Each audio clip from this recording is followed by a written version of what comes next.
জুমার বিষয়বস্তু কি? আদর্শ। আদর্শের শব্দের আবিধানিক অর্থ হল অনুকরণযোগ্য, অনুসরণীয়, অনুসরণীয় ব্যক্তি বা বস্তু, অথবা অনুসরণ করার যোগ্যতা যার ভিতরে আছে।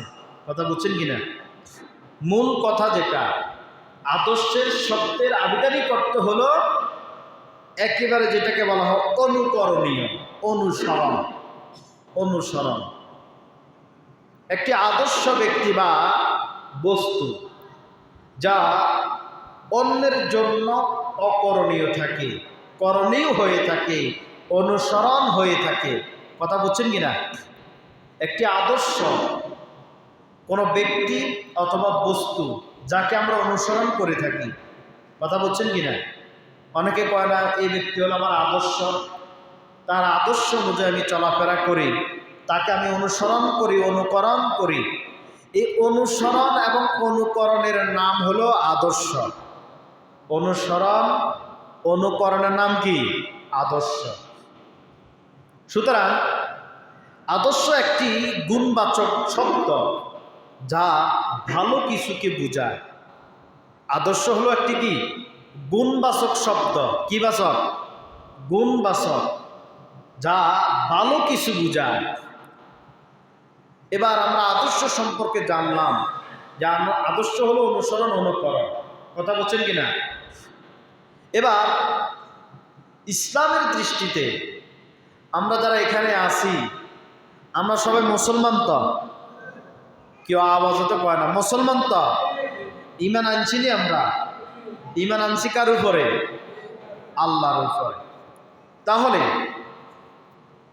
আমরা যারা ইমানদার, নিজেদেরকে মুসলমান হিসেবে দাবি করি, তাহলে আমরা কার আদর্শ পালন করব এটা জানার দরকার আছে না নাই? আপনি আমি কাকে অনুসরণ করব? কার অনুসরণ করে আমরা দুনিয়া ত্যাগ করে আখিরাতে যাব? এই বিষয় ইসলাম কি বলে? রাসূল সাল্লাল্লাহু আলাইহি সাল্লামের জীবন এবং কর্ম, জীবন এবং কর্মকে রাসূলের আদর্শ বোঝায়। কয়টা জিনিস? দুইটা। একটা হলো জীবন, আর একটা হলো কি? কর্ম। জীবন এবং কর্মকে রাসূলের আদর্শ বোঝায়। অনেকেই আবার এটা মনে করে যে রাসূলের আচার আচরণ, শুধু এটা রাসূলের আদর্শ নয়, রাসূলের গোটা জীবন মানবের জন্য আদর্শ। সুবহানাল্লাহ কোন? রাসূলের গোটা জীবন একেবারে শিশু থেকে মৃত্যুর আগ পর্যন্ত তিনার অনুসরণ, অনুকরণ গোটা মানব জাতির জন্য আদর্শ হয়ে থাকবে। বর্ণনা সুবহানাল্লাহ। কিভাবে? আল্লাহ বলছেন, কথাটা আল্লাহ। আল্লাহ রাব্বুল আলামিন বলেন, লাকাদ কানা লাকুম ফি রাসূলিল্লাহি উসওয়াতুন হাসানাহ।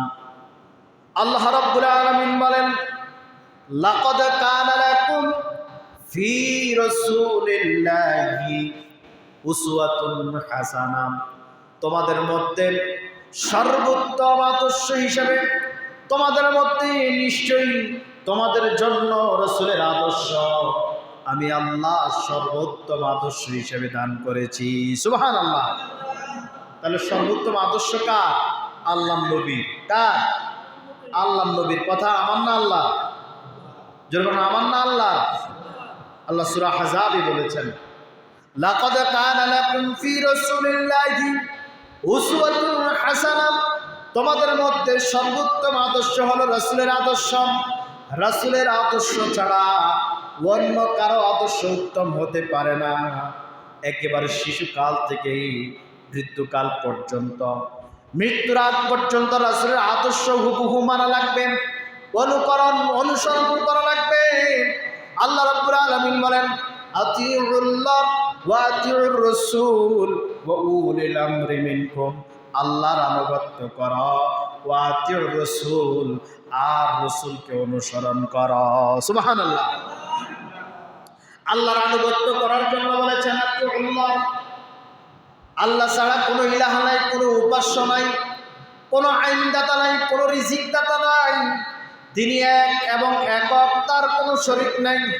মুহাম্মাদুর রাসূলুল্লাহ সাল্লাল্লাহু আলাইহি ওয়াসাল্লাম। আর মুহাম্মদ সাল্লাল্লাহু আলাইহি সাল্লাম আল্লাহ তাআলার রাসূল। সুবহানাল্লাহ।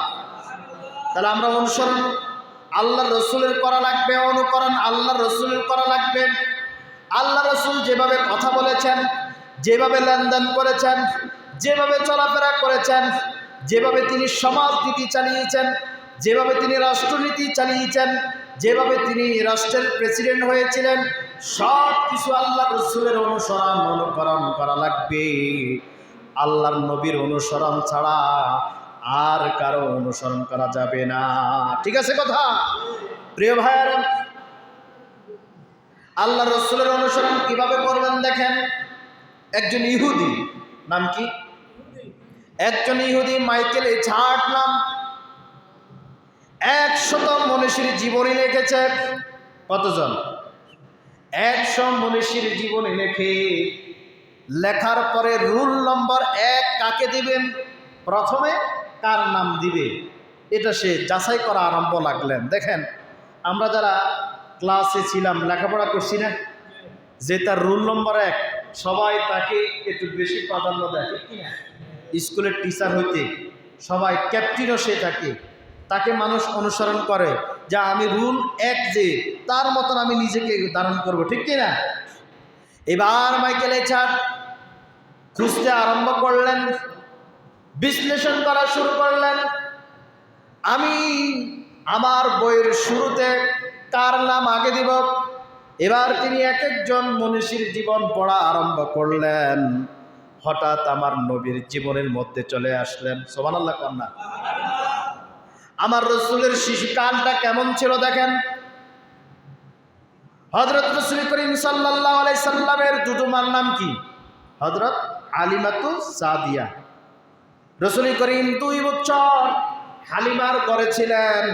হালিমা রাদিয়াল্লাহু তাআলা আনহা তিনি বললেন, রাসূলুল্লাহ সাল্লাল্লাহু আলাইহি ওয়াসাল্লাম যখন ছোট ছিলেন, আমি তিনাকে যখন তিনি আমার ডান স্তন ব্যবহার করতেন, দুধ খাইতেন, দুধ পান করতেন, হাজারো চেষ্টা করার পরে রাসূলকে বাম স্তন আমি ব্যবহার করাইতে পারি নাই।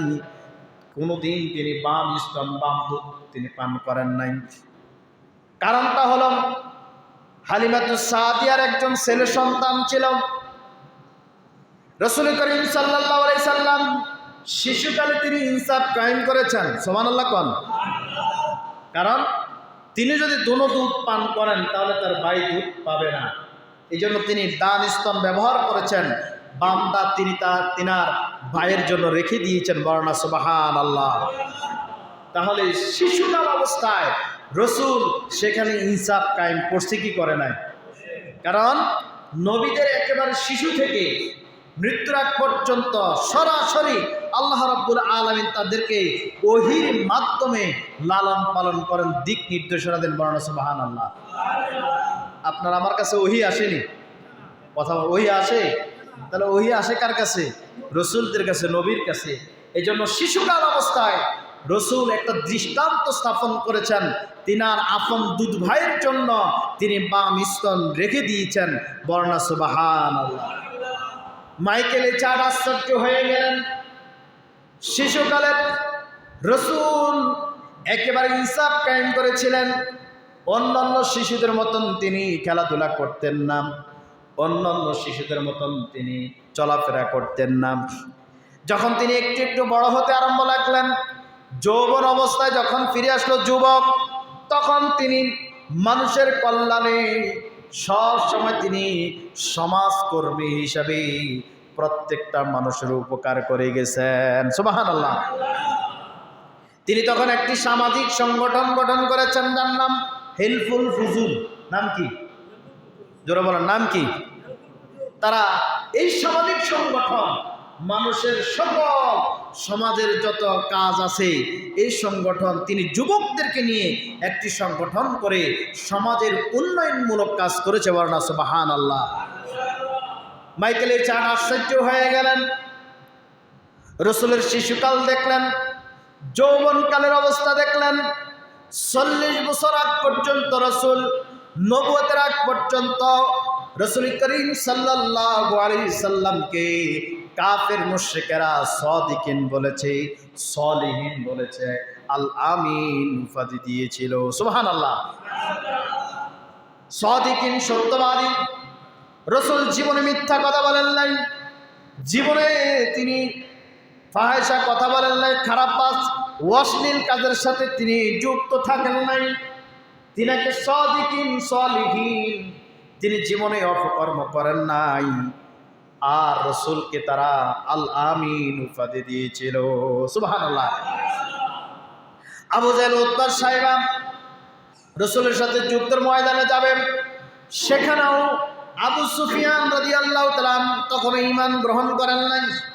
আল্লাহর নবীর কাছে এসে বলেন, ও আব্দুল্লাহর বেটা মুহাম্মদ সাল্লাল্লাহু আলাইহি সাল্লাম, আপনার কাছে আমানত দিয়ে গেলাম, আপনি আমার আমানত রেখে দেন। সুবহানাল্লাহ। কারণ কাফের মুশরিকেরা জানেন, আমি যদি আমার দলের মধ্যে, আমি আমার কোনো কর্মীর মধ্যে যদি আমার আমানত দিয়ে যাই, আমার আমানত পাওয়া যাবে না, আর তারা আমানত ধ্বংস করে ফেলবে। ঠিক কিনা? বর্তমানে আমানত আসেনি, রাষ্ট্রের সম্পদ আমানত, ঠিক কিনা? এখন সরকার আসেনি, কথা বলেন, সরকার আসেনি এখন। তাহলে রাষ্ট্রের যত সম্পদ আছে এগুলি সকলের আমানতদার, পাহারাদার আমরা যারা জনগণ আছে, ঠিক কিনা? কিন্তু রাষ্ট্রের সম্পদ কোনোভাবে অন্যায়ভাবে রক্ষণ করা যাবে না। কোনো ধরনের চুরি, কোনো ধরনের বাটপারি, কোনো ধরনের সিটিংবাজি, টেন্ডারবাজি, চাঁদাবাজি, দর্শন রাহাজানি, খুন রাহাজানি করা যাবে না। খবরদার, আল্লাহর নবীর জীবনে এমনটা পাওয়া যায় না। আল্লাহর নবী সাল্লাল্লাহু আলাইহি সাল্লাম মানুষের সম্পদকে নিয়ে তিনি জীবন দিয়ে আগলিয়ে রেখেছেন। যেভাবে দিয়েছেন ঠিক সেভাবে রসুল থেকে আবার তারা তাদের আমানত ফিরিয়ে নিয়েছেন। জোরে পড়েন না সুবহানাল্লাহ। রসুল কি কারো আমানত নষ্ট করেছে? কি কথা বলেন, করছে? কিন্তু কি আশ্চর্যের বিষয়, দাঁড়িয়ে আছে, টুপি আছে, পাঞ্জাবি আছে, 5 ওয়াক্ত নামাজ পড়েন, সিলেটের 3000 কোটি টাকার পাথর একদিনে শেষ করে দিয়েছেন, পর্যটন কেন্দ্র শেষ, রাষ্ট্রীয় সম্পদ তারা অন্যায়ভাবে ভক্ষণ করে নিল, চাঁদাবাজি করে, টেন্ডারবাজি করে মানুষদেরকে ধ্বংস করেন। মানুষদেরকে যারা কষ্ট দেয় তারা কখনো ইমানদার, কখনো মুমিন হতে পারে না, তারা কখনো মুসলমান হতে পারে না। ঠিক না? আল্লাহ বলেছেন, লাকাদ কানা লাকুম ফি রাসূলিল্লাহি উসওয়াতুন হাসানাহ, তোমাদের মধ্যে সর্বোত্তম আদর্শ রাসূলের আদর্শ, তোমাদের মধ্যে উত্তম রূপে আদর্শ হিসাবে রাসূলের আদর্শ আমি আল্লাহ দান করেছি, আর তোমরাও সেই রাসূলের আদর্শ অনুসরণ অনুকরণ করবা। ঠিক না? কি কথা বলেন, ঠিক কিনা? তাহলে রাষ্ট্রীয় সম্পদ ভক্ষণ করা যাবে? আমরা আওয়াজে যাইব, আওয়াজ দিতে হবে, যাবে? এক আঙ্গুল সম্পদকে ভক্ষণ করতে পারবে অন্যায়ভাবে? রাস্তার মধ্যে যদি কোনো সরকারি গাছ থাকে, কি গাছ? জোরে বলেন, কি গাছ? আপনি সরকারের কোনো অনুমতি ছাড়া একটা ডালপালা আপনার জন্য হারাম। ঠিক কিনা? আপনার পাশের ঘরের সাথে একটা গাছ আছে, সেখান থেকে আপনি কোনো কিছু ভক্ষণ করা, ধরাও আপনার জন্য হারাম। ঠিক কিনা? ধরা যাবে নাকি? মনে রাখবেন, যারা মানুষের হক নষ্ট করে, কার হক? আপনারা কি কথা বুঝতেছেন? কার হক নষ্ট করে? আল্লাহ নবী বলছেন, কশ্চিনকালেও তারা জান্নাতে প্রবেশ করবে না। নাউজুবিল্লাহ কইতেন না? কশ্চিনকালেও জান্নাতে প্রবেশ করবে না। খবরদার, কোনো মানুষের হক নষ্ট করা যাবে না। এই যে 3000 কোটি টাকার ফতোয়া লুট করছে, এখানে আপনার আমার হক আছে না নাই? যেমন আছে না নাই? তাহলে তারা বাংলাদেশের 18 কোটি মানুষের হক নষ্ট করছে। ঠিক কিনা? সেখানে হিন্দু, বৌদ্ধ, খ্রিস্টান আছে না নাই? সবাই এই দেশের দেশপ্রেমিক নাগরিক। খবরদার, কোনো মানুষের হক নষ্ট করা যাবে না। প্রিয় ভাইয়েরা, মাইকেলে চার্ট দেখলেন, আল্লাহ নবী সাল্লাল্লাহু আলাইহি সাল্লাম 40 বছর পর্যন্ত তিনাকে মানুষ আল আমিন নামে উপাধি দিয়েছিল। জীবনে তিনি মিথ্যা কথা বলেন নাই, আমানতের খেয়ানত করেন নাই, অন্যায় অবিচার জুলুম নির্যাতন করেন নাই। তিনি ধীরে ধীরে মানুষের একেবারে সুপ্রিয় বস্তু হতে লাগলেন। সুবহানাল্লাহ।